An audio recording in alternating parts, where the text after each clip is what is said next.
అవతలి వైపు cash, crime, scam, corruption, commission, కొత్తగా ట్యాపింగ్.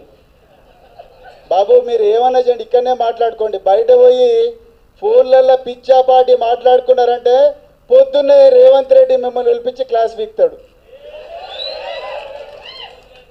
ఇవాళ పొద్దున మేము నిన్న మన పార్టీ కేంద్ర కార్యాలయమైన మరి బీఆర్ఎస్ తెలంగాణ భవన్లో ప్రెస్ మీట్ పెట్టిన తర్వాత నాకు ఈరోజు పొద్దున కొంతమంది కాంగ్రెస్ నాయకులు ఫోన్ చేసి, అన్న గాంధీ భవన్లో గజగజ అనుకుంటా బతుకుతున్నాము, బిక్కు బిక్కు అనుకుంటా భయపడుతూ బతుకుతున్నాము, కనీసం మమ్మల్ని రక్షించే పార్టీ ఒకటి ఉన్నది, అది భారత రాష్ట్ర సమితి మాత్రమే తెలంగాణ బిడ్డల హక్కులను రక్షించే పార్టీ అని చెప్పి కాంగ్రెస్ వాళ్ళు కూడా అనే పరిస్థితి వచ్చిందంటే రేవంత్ రెడ్డి నిరంకుశత్వం ఏ స్థాయికి చేరిందో మీరు ఒక్కసారి అర్థం చేసుకోండి మిత్రులారా.